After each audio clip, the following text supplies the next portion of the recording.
Okay, now we're starting Act 3, Scene 1. And if you remember how Act 2 ended, Romeo and Juliet are now married.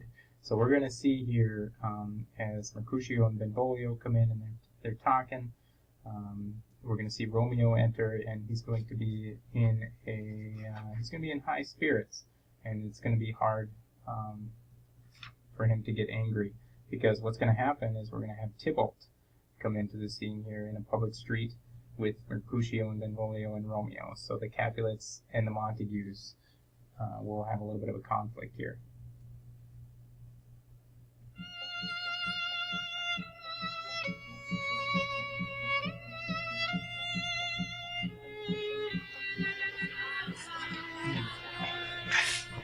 I pray thee, good Mercutio, let's retire. The day is hot, the Capulets abroad, and if we meet, we shall not scape a brawl. For now these hot days is the mad blood stirring. Alright, so it's a hot day.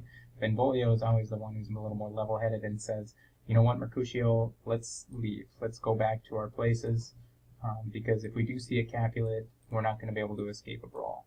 These hot days make people more irritable, which I think is still true today. Thou art like one of those fellows that, when he enters the confines of a tavern, claps me his sword upon the table and says, God, send me no need of thee. And by the operation of the second cup draws him on the drawer, when indeed there is no need.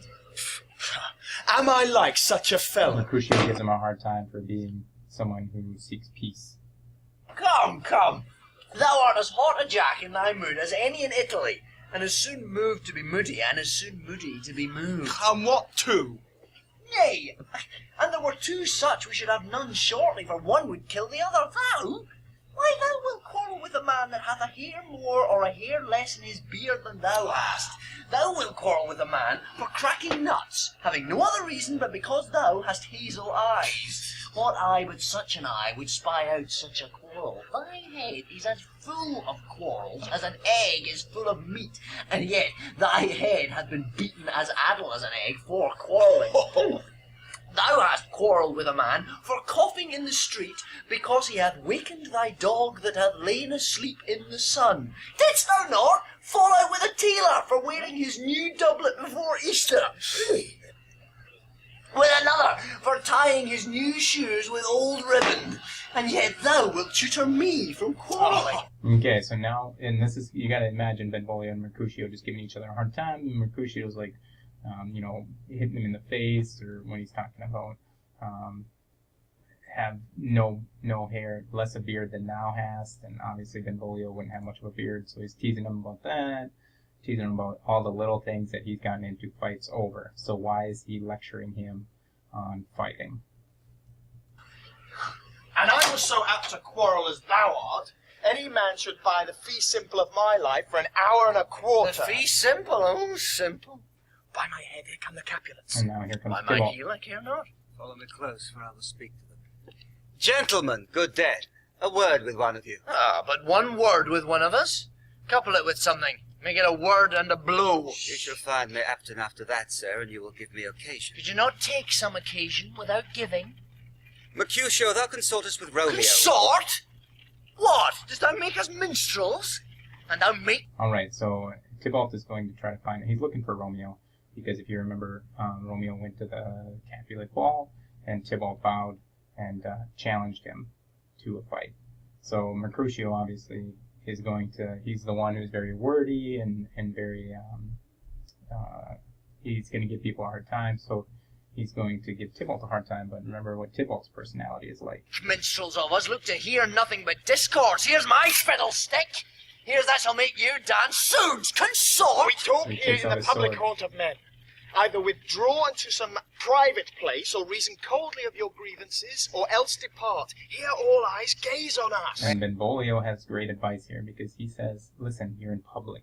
And remember what the prince said about what happens if there's more fighting in public, the death penalty. So he says, go into some private place or leave. Men's eyes were made to look, and let them gaze. I will not budge for no man's pleasure, I.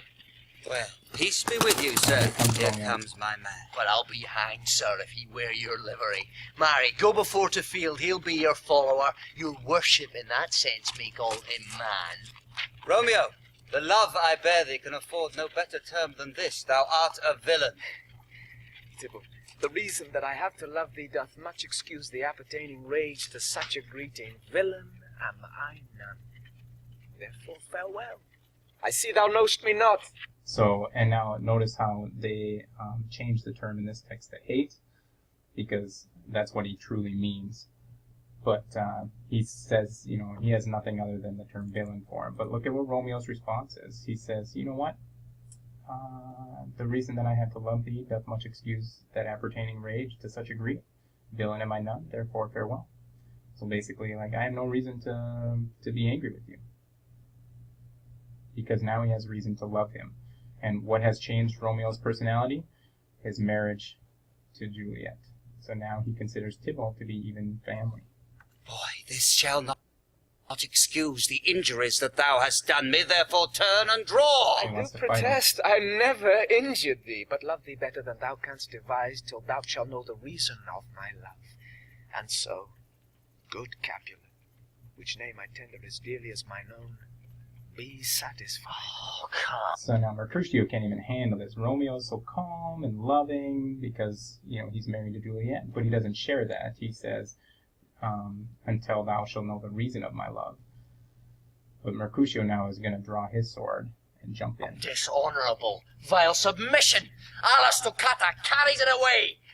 Tybalt, you rat catcher, will you walk? What wouldst thou have with me? Good king of cats, nothing but one of your 9 lives, that I mean to make bold withal, and as you shall use me hereafter, dry beat the rest of the 8. Will you pluck your sword out of his pilcher by the ears?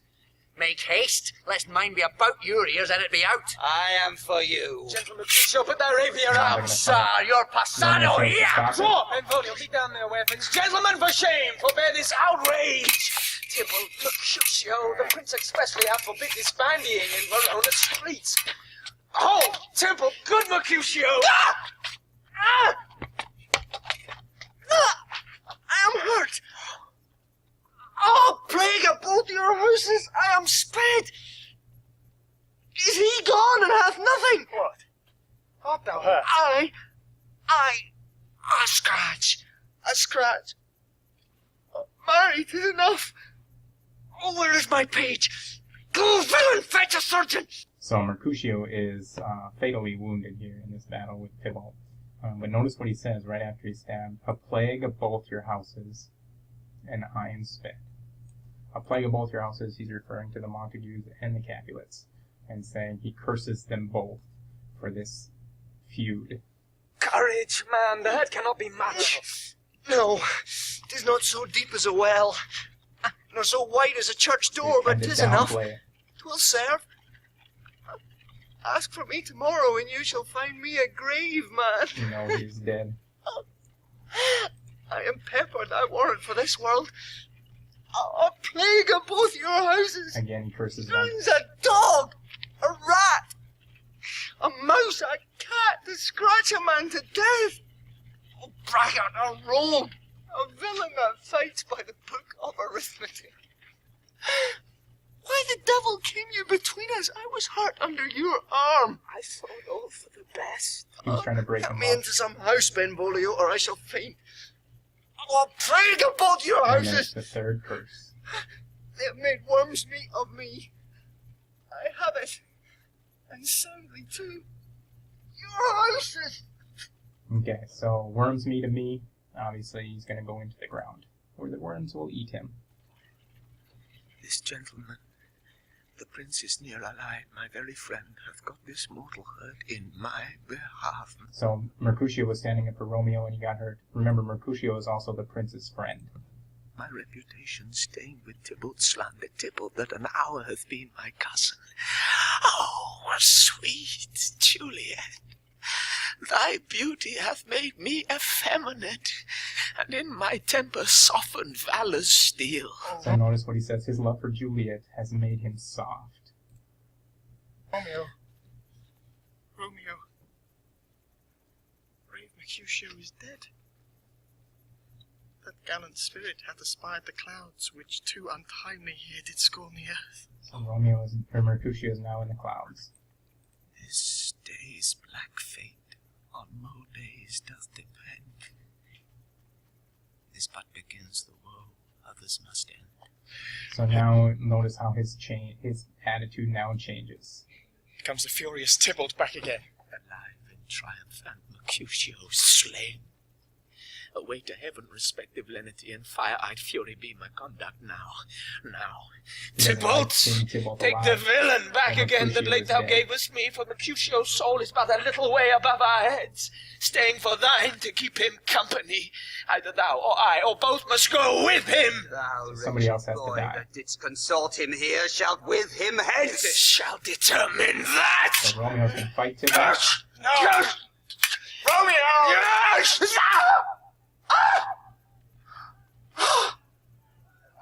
And Tybalt dies. Romeo, away, be gone! The citizens are up and Tybalt slain.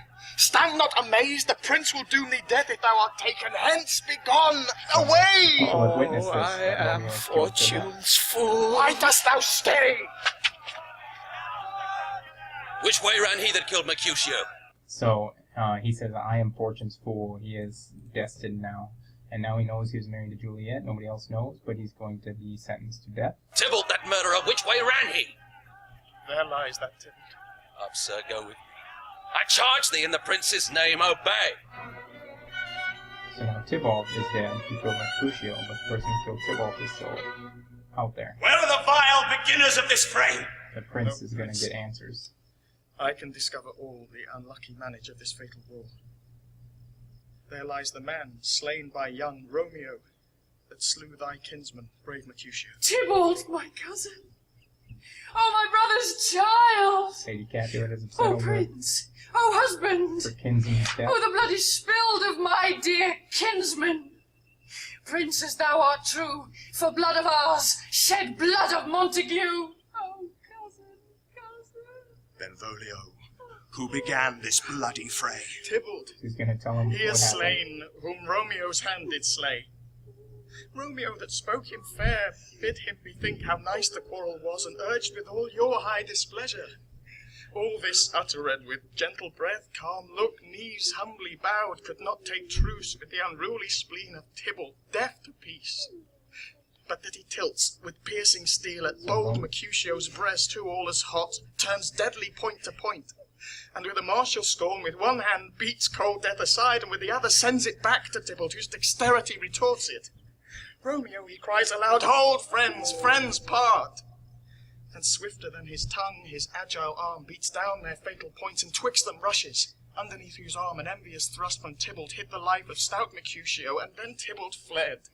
But by and by comes back to Romeo, who had but newly entertained revenge, and to it they go like lightning. For ere eye could draw to part them, was stout Tybalt slain. As he fell, did Romeo turn and fly. This is the truth. Or let Benvolio die. He is a... Okay, so here he explains that at the beginning, Romeo spoke him fair, bade him bethink how nice the quarrel was, basically said, let's have a truce. But Mercutio jumped in, and so he tells the truth, and then he says, you know, after Mercutio died, then Romeo had to have revenge. kinsman to the Montague. Affection makes him false, he speaks Lady not Capulet true. says that he's not telling the truth. Some 20 of them fought in this black strife, and all those 20 could but kill one life. So she's saying that I a bunch of beg people for killed Tybalt. justice, which thou, prince, must give. Romeo slew Tybalt. Romeo must not She thinks live. Romeo should slew be given the him, death penalty. he slew Mercutio. Who now the price of his dear blood doth owe? Not Romeo, Prince, he was Mercutio's friend. His fault concludes but what the law should end, the life of Tybalt. And for that offence, immediately we do exile him hence. I have an interest in your hate's proceeding. My blood for your rude brawls doth lie a-bleeding, but I'll amerce you with so strong a fine that you shall all repent the loss of mine. So basically, the prince is saying that for this offense, we will exile him, which means he will be banished from Verona. And now this is important because nobody knows that him and Juliet are married except for the friar and the nurse. So this banishment is going to cause some complications with their marriage. I will be deaf to pleading and excuses, nor tears nor prayers shall purchase out abuses, therefore use none. Let Romeo hence in haste, else when he is found, that hour is his last. Bear hence this body, and attend our will. Mercy but murders, pardoning those that kill.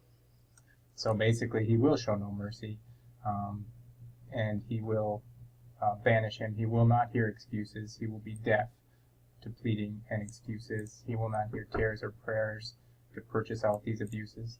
So nobody really stands a chance, and his decision is final. So for tomorrow, what you have to jot down, you have to look at how Romeo is different from the beginning of this scene to the end. All right, because in the beginning, when he first enters, and how he responds to Tybalt is different than how he responds at the end of the scene to Tybalt. And you're going to describe his response, you're going to explain why he responds that way, and then you're going to get the line of the text that gives an example of that response. So, and you can create a little chart that looks like this, and give me the beginning of the play, or the beginning of the scene, and the end of the scene. Why he responds that way in the beginning, why he responds that way at the end, and a line from the text that shows each, and bring that to class tomorrow.